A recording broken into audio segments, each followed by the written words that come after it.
We are Antonia, Vesna. Anna Kovalova. And Igor, and you're listening to More FM.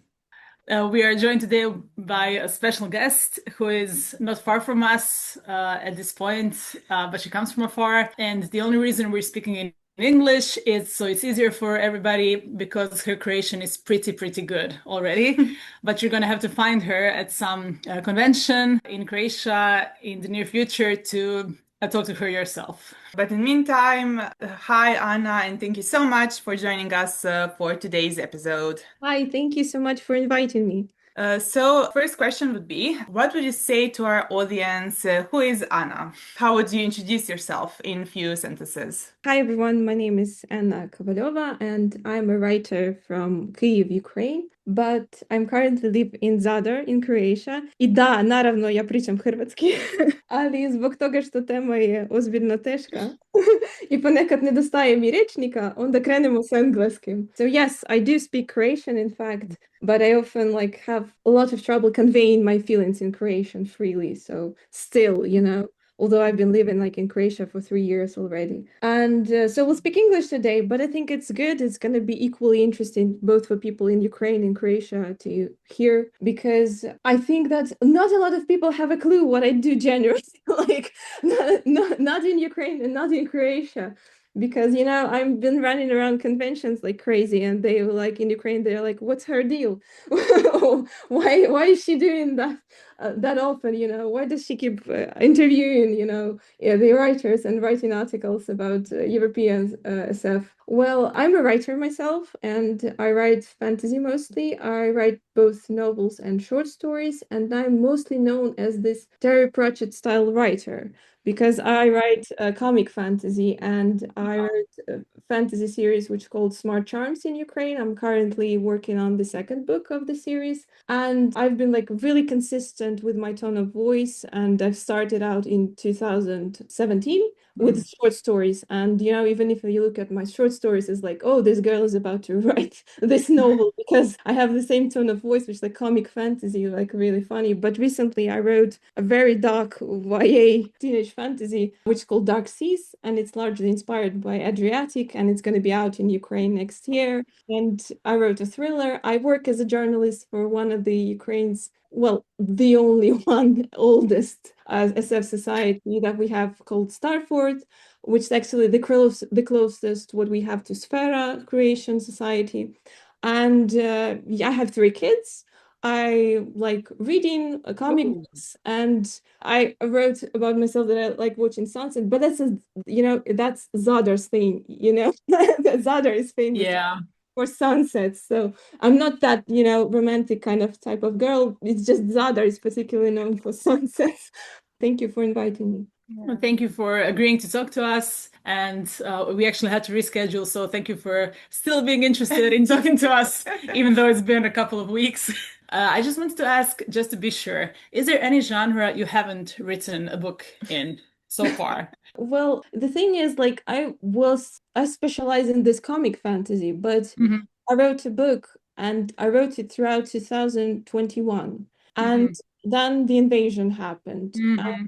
I think that's the main reason why I stopped doing comic fantasy for quite a while. I think that some of the mornings for me where you wake up and you wonder how people can still feel happiness or laugh or have all the positive sort of emotions. And I think that after invasion I sort of became this block of ice, and I couldn't do this lightweight carefree fantasy, the one in which nobody dies, and if they do, they're gonna revive that guy in a very funny way. So I was really devastated. And then but we signed the book with my publisher in 2023, and I had a book coming out, the book came out in 2024. And I was like, Mm. well, I have a book coming out. I have to get this thing going. I have to deliver still and write still something, despite the block that I have. I can't do comic fantasy anymore. So I decided I'm gonna write just something that I can write at this point. And then I wrote a very dark YA story, which is fantasy, and then I wrote a thriller again, really sort of like dark and dramatic. And it's only like now that I've been working like on the second book of the series, like it's like this ice melted and I was like capable of feeling something more apart from just sadness and despair, like, and that's why I went back to this genre that I actually am known for. I mean, if I can make a comparison, there's like theories that Croatian speculative fiction was really dark and depressive at the beginnings, also because of the role of the war that it had here in the 90s. So it's understandable that it shows in your work. And also, you did a big job even pushing through, so kudos for that. And Thank you. Also, we're obviously sorry about everything. I'm sure you know that part. I know that a lot of my colleagues, for example, when like the first of half year through the invasion, they all had like writer's block. Like everybody, nobody was able to write anything like new for a very long time. And then they started like writing something, some bits. And again, I think that we have a lot of dark things, but a lot of hopeful and, lightweight things as well. Like we kind of like accepted the fact that we have to write despite these conditions that we're in. Yeah, it's a really difficult situation, but we do really hope that in the end everything will be all right, even though it probably sounds very cheap, but yeah. And as soon as possible. Thank you for your support. I mean, I've heard a lot of stories in Croatia about war, and I think that a lot of people can relate to what's happening in Ukraine in the meaning, like when I came to Croatia, like war would have became sort of like icebreaker between me and people in Croatia. They would be like, oh, we know what it feels like. We know we've been through similar, experience. And it's really amazing how people still like support in Croatia, Ukraine, and I'm so grateful for that. And thank you so much. What would you say about Ukrainian speculative fiction in general? Has it been before the invasion, of course, has it been more like to the comic side like you, or were you an outlier? And what's it like now? I think that before the invasion, we did not have much of subgenres represented on the market. Before the invasion, there was like the limited number of publishing houses that accepted speculative fiction, and that sort of like changed, but I guess it wasn't because of war, but just the global trend towards speculative fiction. Like suddenly everyone became interested in fantasy, for example, in particular, like globally. And I think that that's what's like touched us, and we became like right now, currently in Ukraine, almost like every single publishing house accepts speculative fiction. And even if you're like a newcomer and you like no name, you can send your manuscript and they will take a look at it. Well, while like previously we had like 3 publishing houses and we had very limited number of subgenres represented. So we used to have urban fantasy, probably some horror, some post-apoc, and that's all. Whereas right now we have cyberpunk, we have writers who work in cyberpunk, we have writers who write comic fantasy, we have writers who write dark academia and romantasy, and a lot of SF coming out soon. So I think that we have sort of like this diversity right now, but I don't think that that's in any way connected to the war. I think that that's just a global trend. Okay, yeah. Global influence on your writers. And was this a situation with translations and with foreign books in speculative fiction in Ukrainian? Oh, that's an interesting topic, and I can talk about it for hours. You told us before we started recording that you liked the episode we did with Gabriela Houston, and I think we talked to her about just let us know what it's like. What it's like in translations. I remember this, situation with translations. I think that you can relate to that you probably all grew up being kids that read fantasy or speculative fiction, because like so was I. And I remember how it was in my childhood, how the translations were represented on the Ukrainian book market. And previously what was is that there was this concept of sort of like a Russian speaking market. And the Western publishers would sell the rights rather to Russian publishers than to any Mm-hmm. other post-Soviet Union republics, like to the countries that were in the Soviet Union. They would rather work with Russian publishers and use those publishers as sort of like a middleman between all the other countries, between them and the countries. And so what happened was that had to change, it wasn't like we were just our market was flooded with Russian books. And it wasn't that the people wanted to really like enjoy that, wanted to read in Russian. Just we weren't given the opportunities to read in Ukrainian. And I remember that I was growing up as a kid and I read a lot of fantasy in Russian. And actually that made me, for example, do not like some writers because of the translation. For example, I remember read as a kid Ursula Le Mm-hmm. Guin. And I remember on the first pages, there's this scene where the Ged goes into fountain, and he has to like wash away himself like in the river. And in this book, they used like an old Russian word for naked. And I was like, I don't know this word. So I closed the book, I put it on the shelf, and I never got back to it. I was like, I have no idea. It sounded weird to me. I was like, why is that? And so I only read her when I became an adult, and that's like my favorite book series right now. But I was like, as a child, I could not just read it because of this weird language that I actually don't like speak at home, like anyhow. And then the thing that started to change as we got very active publishers. Our publishers, they saw that people are actually willing to pay for Ukrainian books, and they saw that they have like the capacity to produce beautiful books. And so they they were very vocal about the problem on the international book fairs. They were very vocal about it on this, with their colleagues. And so the Western publishers started, selling the rights to Ukrainian publishers directly. That's actually the funny bit. We have this legendary story about Harry Potter. I remember when I was a kid, that was like the life-changing experience for me, because the first 4 books of Harry Potter I read in Russian. But then our publisher, amazing publisher, legendary one called Baba Halamaha, they bought rights to Harry Potter 5th book as Rowling was writing it first. And so the 5th book, all the kids that were waiting eagerly for Harry Potter to come out, they had to buy it in Ukrainian because it was like the first one that we got on the market was the Ukrainian one. And so since then, all the kids, they transitioned to Ukrainian editions. And that was like a big win for the publisher and for the market. Like I remember that as a kid, I was like waiting for this book to come out. It came out in Ukrainian. I started reading it in Ukrainian, and then I just took all the series from them in Ukrainian, collected them later.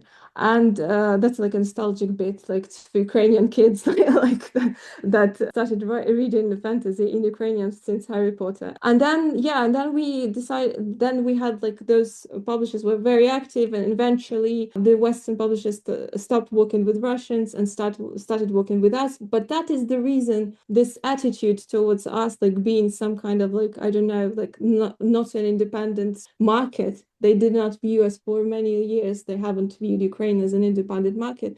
That resulted in us having like really poor translations. The collection of translations in Ukrainian. For example, we just recently translated Philip Dick's short stories, which is like insane. Can you imagine that? That only now we got the short story collection by him. Only recently, one of the publishing houses in Ukraine announced that they will have a Salvatore translation, and everybody's like in Ukraine, yes, finally! Like we've been waiting ages for that. And whenever they announce like big authors like that, everybody's like cheering in Ukraine, and we're very, very happy. And so now the situation is much better. We don't have Russian books flooding our market, and we just banned them basically because of the war. And now our publishers are very like in a powerful sort of position. They work with lots of foreign writers. They work with our native writers a lot. If it wasn't for war, the situation would be like really prosperous.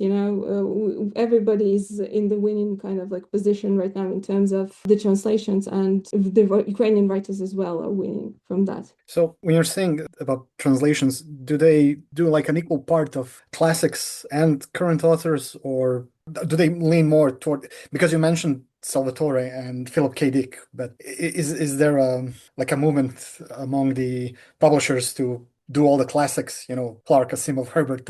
Some are doing classics, sort of like specializing more in classics, and some are doing the current writers. So we have like both working in the same direction simultaneously, and everybody's like really happy about that. I feel like there's a catching up moment. Yeah, So we started, I guess, earlier with Croatian and Serbian because all of the sci-fi I read as a kid in the 90s was in Serbian. Yeah. I mean, in Latinic script because I can't read Cyrillic that good, any Cyrillic, but still, there's still a lot of works, especially when you mentioned Ursula Le Guin.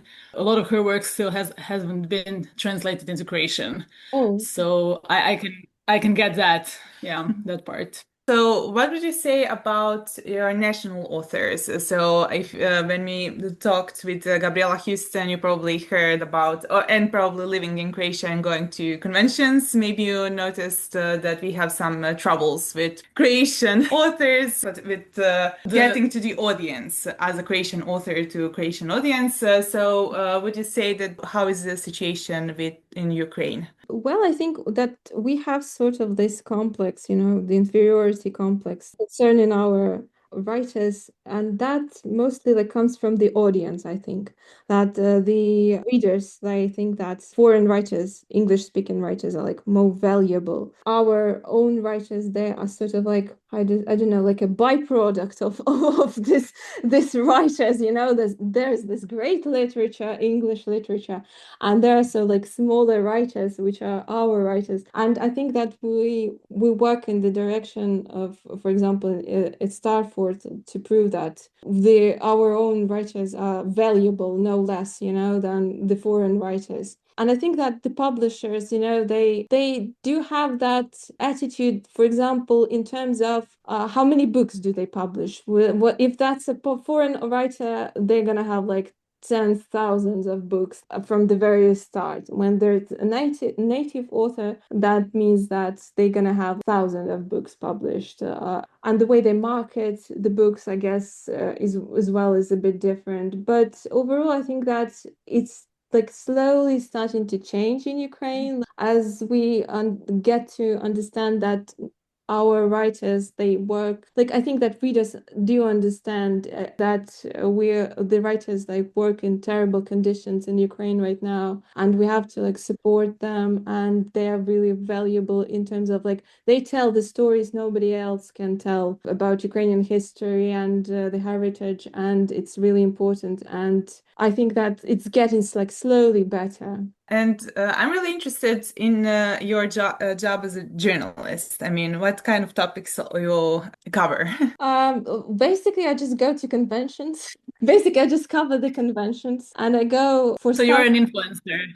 No, not really. I sort of like that's the job I kind of like appointed myself to do. That goes like, not they want me to go somewhere, I want to go somewhere, and I figured out how to do that. Like that's how it works. I want to go and cover this year Interliber in Zagreb, so I'm gonna get hired by these guys, and I'm gonna cover it for them. So that's what's happening. Like I go to pick a convention in Croatia, which like suitable for me. I go to it, I cover it, I write some articles, or we conduct, for example, an online stream with Sfera, and then I write the conclusions of that online stream. I remember that stream. Vaguely remember. I think I watched that. Yeah, Igor, I praised you a lot in that. Oh yeah, now I remember. You have to watch it. You have to watch it if you. No, I actually do. No, it was you and And Marco and Mirko Mirko, from yeah, Sfera, Mirko right? and Marco, yes. Yeah, no, yeah, I watched it. I watched that. Yeah, that was nice. Yeah, so you mentioned that the community you write for Starford, that it's parallel to let's say Sfera. So how would you compare speculative fiction fandoms between Ukraine and Croatia, especially with the work of this type of communities and convention spaces? Oh, you have like a very long tradition of that, and we don't. Like we after like we had like a strong tradition within Soviet Union probably, and then after it, what happened is that we decided to do like the independent societies, but that didn't last long. We did not have these years of uninterrupted, conventions and societies.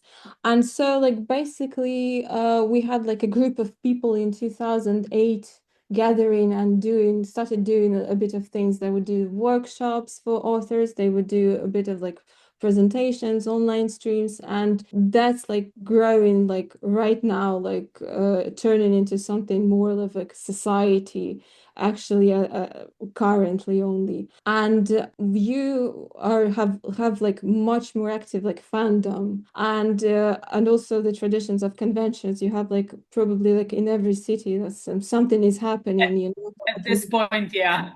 Yeah. Oh, have you been to Zakon? I'm sorry. I went to Zakon.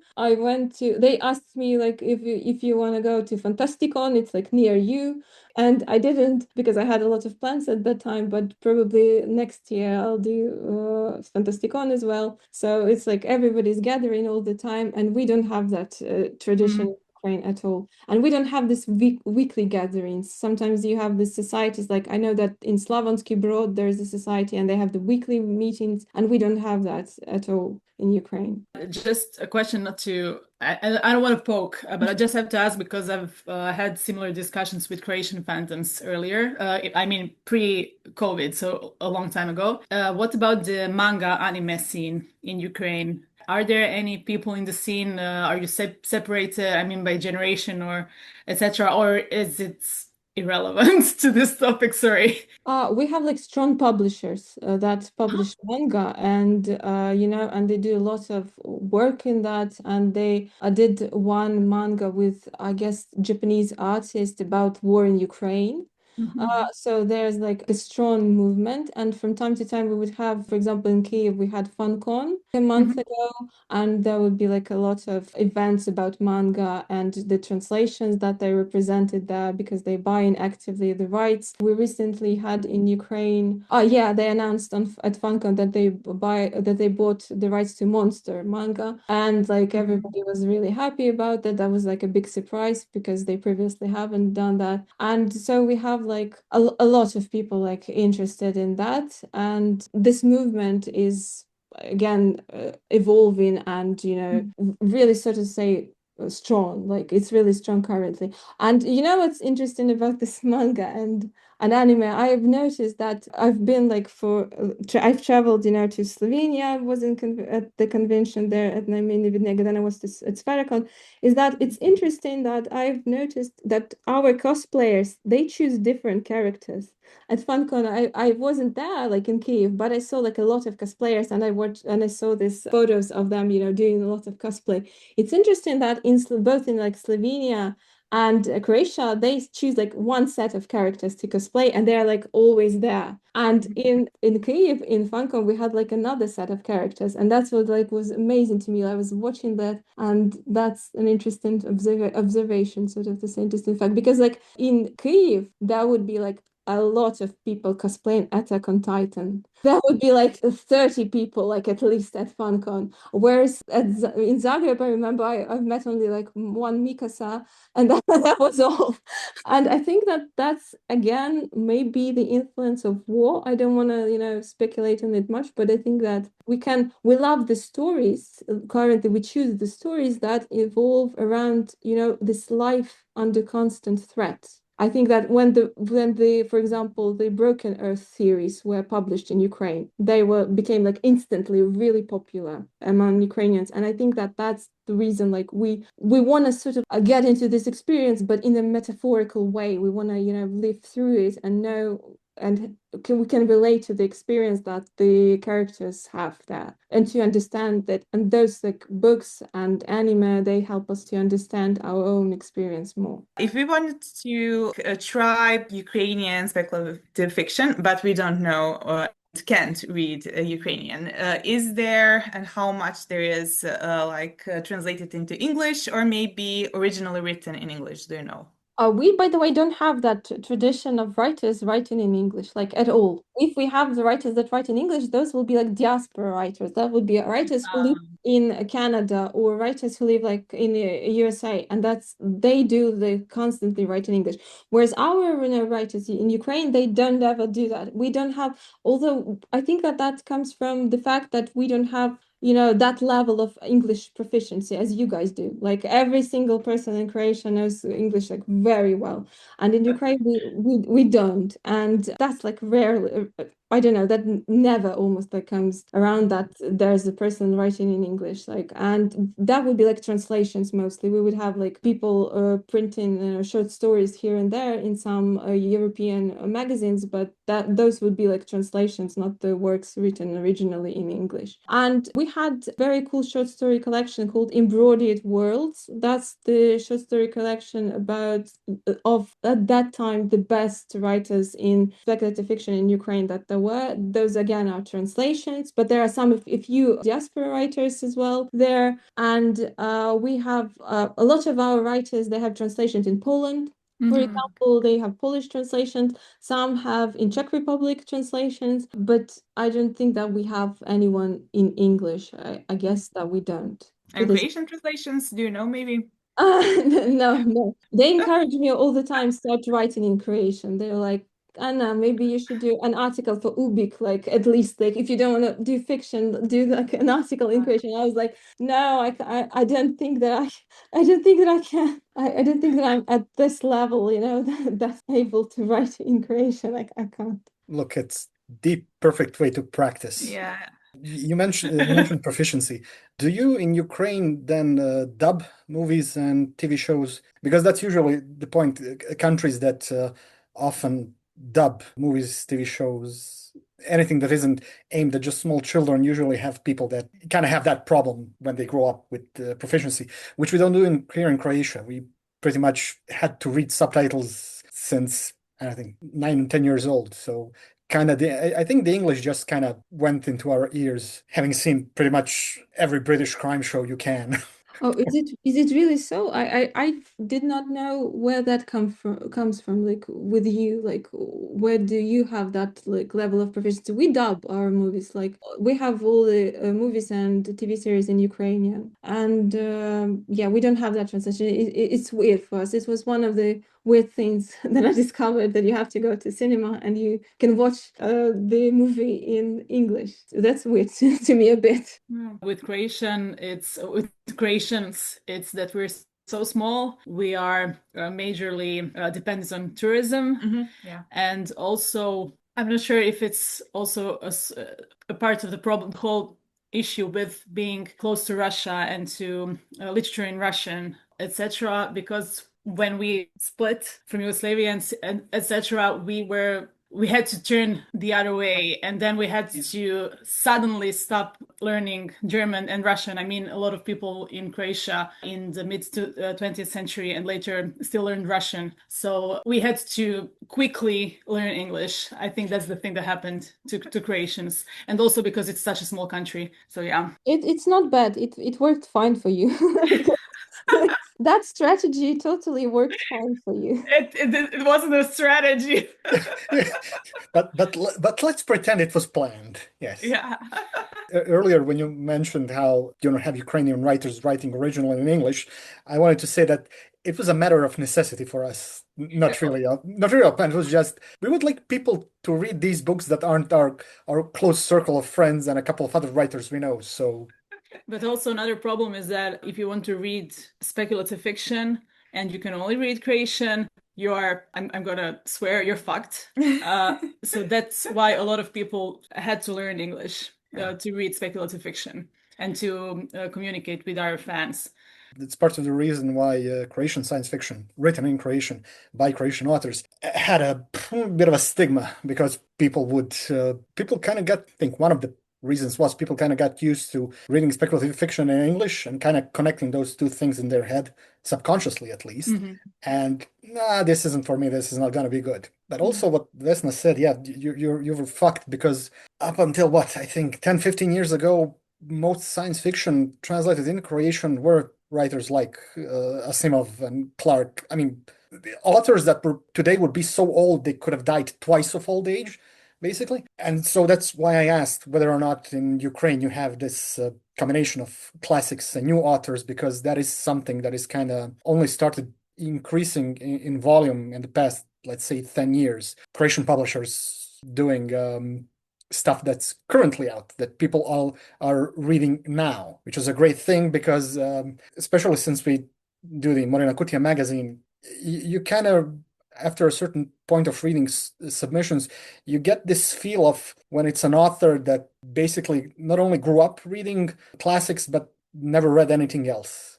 And it sometimes really shows. And then writers who are either younger in age or simply have younger in experience, but that had a much wider range of books available to them, both in Croatian and in English or any other language they read. So yeah, that's also an interesting sociological, I guess, point.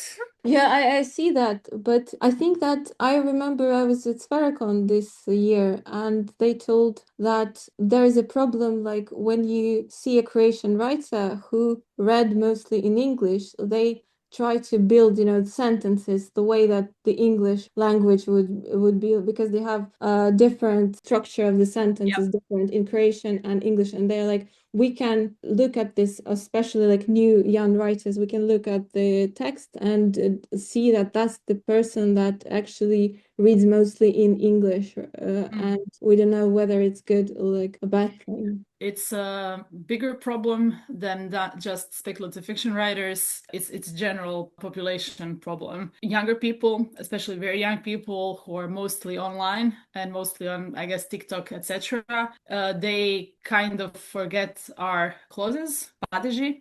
So their sentences, even if they don't sound like they were structured for English, which I know exactly what you're saying because I've seen it, I keep seeing it. People kind of forget how to actually speak more complicated sentences in Croatian. So yeah, it's a bigger issue. Yeah. So I wanted to ask, just because I know there are a lot of people from Ukraine currently in Croatia. For a person who's perhaps listening to this podcast and who reads Ukrainian, do you have any recommendations for Ukrainian sci-fi or fantasy? Concerning Ukrainian writers, right? You mean that Yes. Ukrainian writers. Yes. So I would recommend the trilogy called Літопис Сірого ордену by Pavlo Derevyanko. That's currently the best-selling trilogy that we have in Ukraine, and every single book presentation of Pavlo looks like a rock concert. And Pavlo is in the military, actually, so he doesn't do that a lot. He doesn't show up a lot on the book presentation, but I highly recommend it. It has a dash of alternative history in it, because it's a story about the Cossacks made state that did not fall apart. Like, what if it did not fall apart, and also what if Cossacks did a lot of magic? That's about it. It's really dark, but it's like it has a lot of like complex moral choices and wonderful characters. So he recently had new edition in a new publisher house. He previously worked with a smaller one, and now he has beautiful editions of this trilogy, and I highly recommend him. I also would recommend to look at Katerina Pekur, who was awarded a Chrysalis Award for best debut, I guess, like last year at Eurocon. So everything she writes is like really amazing. She writes social dystopia, sort of like that, and largely inspired by the experience of Ukraine being like Russia's colony, basically. And she has another beautiful book called The Children of the Fire Age, which is literally about war. She co-wrote it with Mia Marchenko, another writer from Ukraine, and it's about children going through evacuation of Kyiv, as Kyiv being attacked, and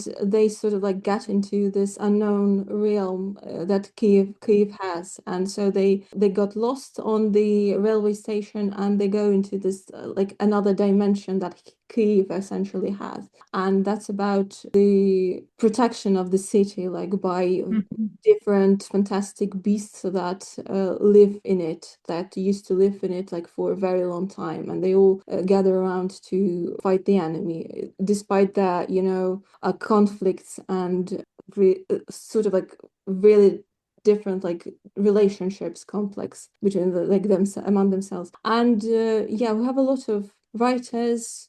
I would recommend also, I guess, S05E30, who writes SF, and he also got the Chrysalis Award like 3 years ago, probably, and he's like one of the strong writers in that field in SF.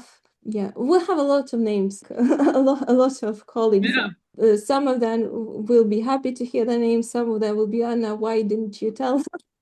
Why did you tell about me? Like, because we have like a lot of writers, but that's just a few of them that I can highlight right now currently. Yeah, thank you. I'm so sorry that I can't Yeah, that I don't understand especially Danish. this trilogy. Like maybe it gets translated into English or Croatian. Croatian. That if there's a Croatian publishers listening to this episode, please get some translation licenses. Actually, I have a question. Are there any books or short stories that you've read by authors that aren't Ukrainian diaspora that you felt that did a good representation of Ukrainian folklore and stuff like that? I guess not. I don't see like a lot of that represented. I don't think that a lot of writers I don't think that we like a lot of people write about Slavic mythology in Ukraine just like at all. I think that we only sort of like now start to dig out these topics and start to discover our heritage. And for example, we right now a lot of publishing houses in Ukraine has only started printing out the writers that were banned previously. During Soviet times, a lot of writers were banned, and so we kind of like discover the forgotten heritage that we have. And I think that we only currently like working in this field, and there are not a lot of works published in Ukrainian, let alone English, there aren't any probably. But what I can like recommend to look at is the Dragonfly Gambit by Ed Sui, which is the writer that got, I guess she got Nebula or like something like for this novella, because that's a Ukrainian writer actually. She's like the Ukrainian writer who went with her family to Canada when she was 9. She's from Kharkiv, and the Dragonfly Gambit was largely inspired by the war actually. That's the story of like a colony getting back at the empire. And we reached out for an interview with her, and she told us that Starford, and she told us that that's the story that actually was like inspired by her observing her hometown Kharkiv being heavily bombed. She looked at the streets she used to go as a kid. She looked at these horrible pictures, and that's why she decided to write the story, and it got one of the most like famous awards in SF. So yes, so I highly recommend to take a look at that. Oh, nice. Gambit. And we can now actually move on to your own writing. I mean, you already mentioned some of your books and the shifts in genres. What would you say about your writing? For example, are there some big influences that got you into writing and publishing? How did it all start? Well, I grew up as a kid who likes, fantasy, and I used to read like a lot of fantasy, and I used to write short stories as a kid. And then eventually I started, doing it at some point, writing short stories, trying out writing short stories in 2017. And I wrote 4, I guess, short stories, and I thought that I was done, nothing was like coming out of that. And at that time, I worked as a content writer. And by contrast, my job was like I was really good at my job. They valued me a lot, and I had like the best colleagues, and I got the best chemistry with them. And I thought that, oh, I'm gonna be a content writer, which is like writing the articles about tech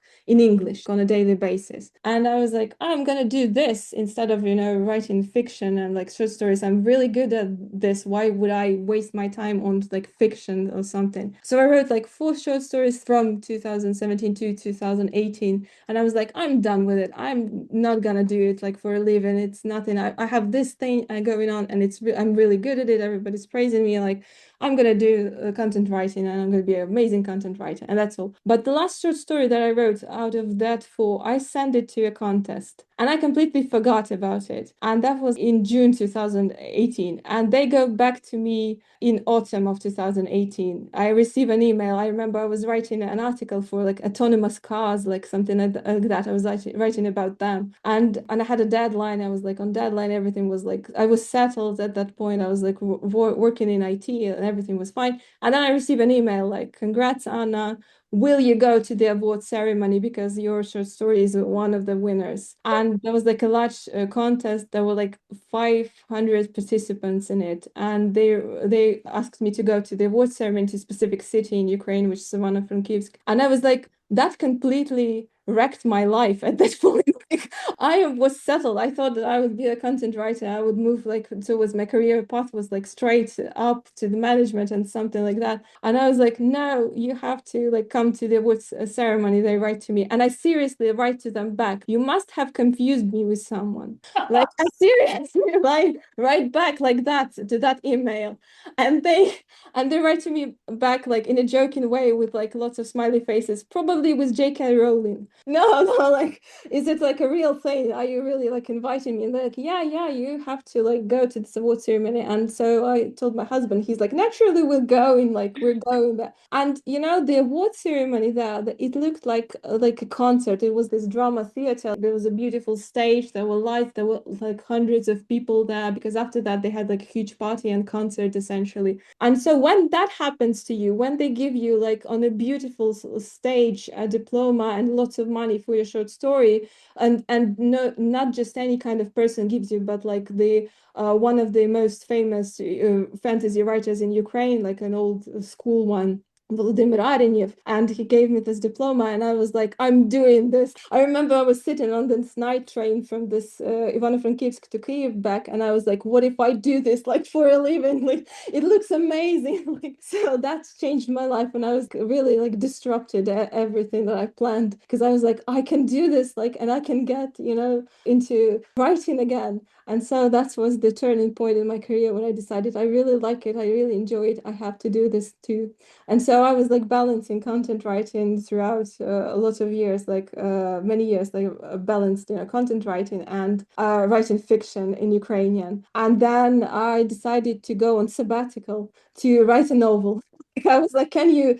And I essentially I had a phone call, like a video call with the management. I was like, can you get me a sabbatical because I'm about to write a book? And they were like, yes, we'll wait for you. Will you have this year or whatever you tell us when you get back? And so they let me do this, and I went on sabbatical. I wrote a novel, and then this novel got picked up, but because award was like picked up very late, so I had to wait for it, and that's how I became a writer. Wow. I mean, It's a fairy tale. Yeah, I mean, it's a good fairy tale. It sounds really dreamlike. Yeah. Yeah, especially the part where your job told you you can take a sabbatical. Right? That's a fairy tale to most Croatian writers. No, you see that was a book about that's the book that I wrote is a satire on IT. So I would pitch the book essentially when I was like, let me go on sabbatical because I'm about to write a book about IT company. They're like, that's really good for our promotion, like the promo, you know.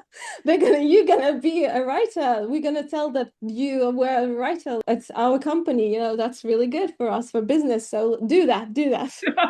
You know what? For a first-time writer, you were much more business and promotion savvy than a lot of experienced writers I know. So kudos. And when you said your book got picked up, do you go straight to the publishers or do you also have something like literary agents? No, we don't have that thing in Ukraine, like at all. We have to do everything like on our own.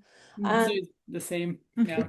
Yes. So essentially, we have to like search for writers and search for the publishing house. The writers do a lot of promotion. Like we have like double efforts. That's for us all the time. I think that for you, it's true as well.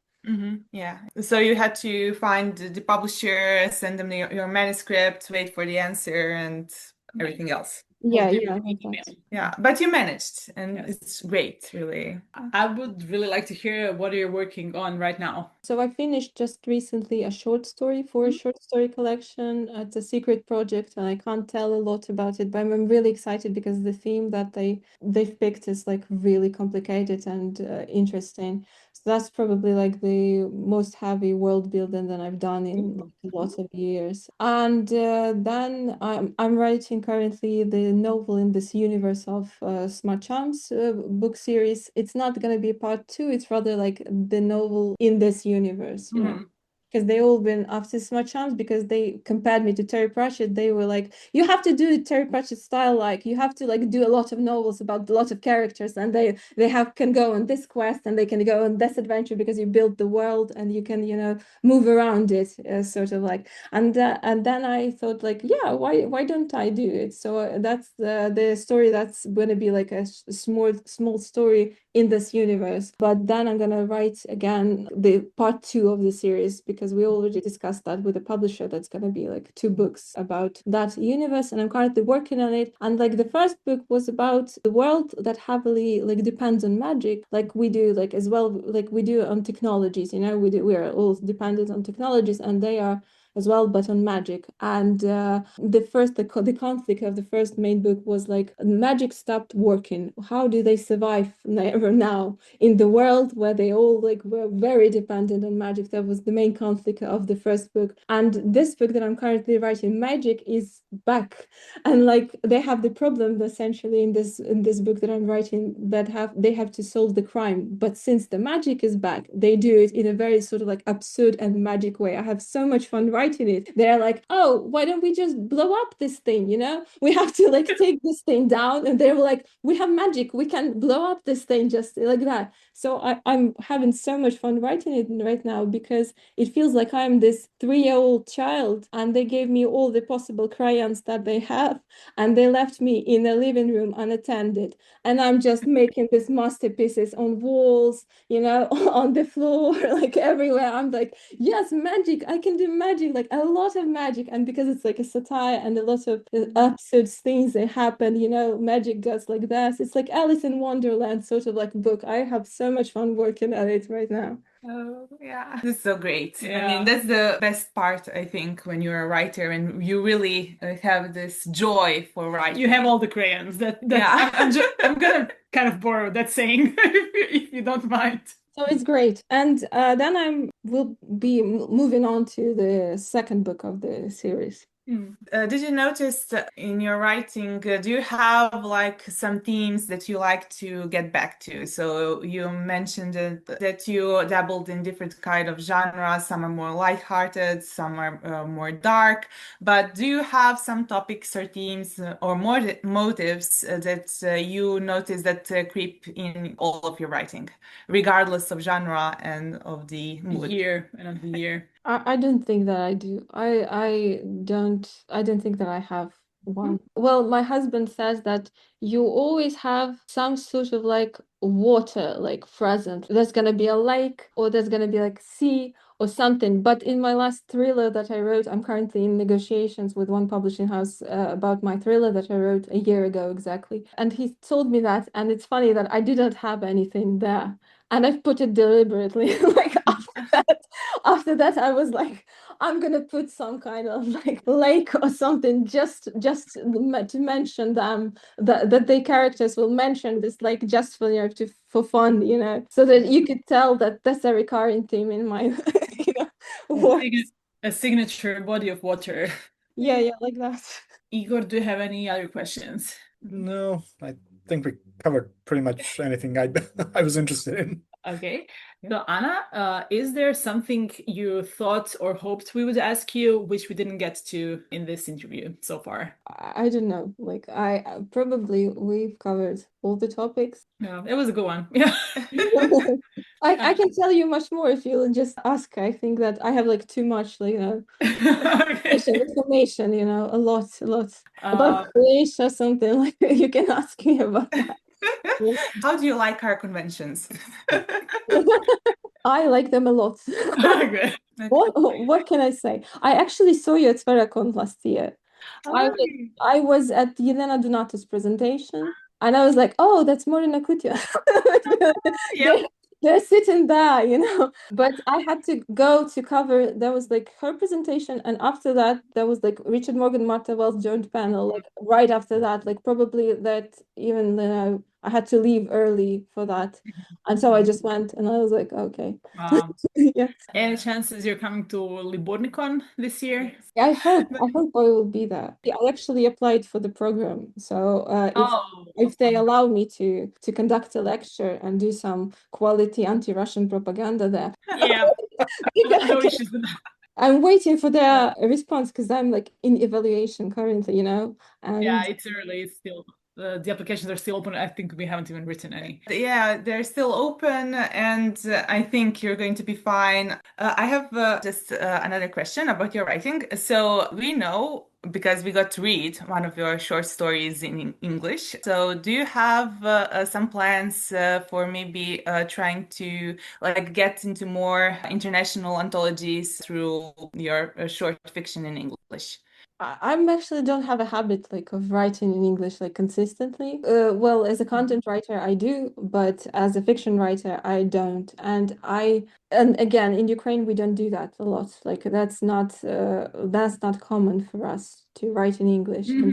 And so I don't know really. It just happened that I saw that you opened submissions, and I was like, oh, I should do it. Like I should try to do something because it will be just fun, you know. And that's why I wrote it. But like on purpose, write something and then search for a magazine to publish it. I don't know. I don't think I am interested in any of that. That just was like a one-time thing for me. But they are really happy in Ukraine. They're like really surprised. They're like, what is going on? Like, we don't do that. Like, you did that. We don't really normally do that. Well, Yeah, thank you so much for writing and submitting to us your short story. We're mentioning the anthology Slavic Supernatural Volume 2. So, our Croatian audience that's listening to this podcast, you'll get a chance to read Anna's work when it comes out later in the year. yeah, and also for people who would like some quality anti-Russian propaganda or more about Ukrainian fandom, etc., where are you online? Where can people find you? I'm on Instagram and I also am on Threads. In Ukraine currently, like the hottest probably social media platform is Threads. I don't know if you have that, guys. Maybe you don't use it like a lot, but we do. Like Some people do. Some people, Some yeah. people do.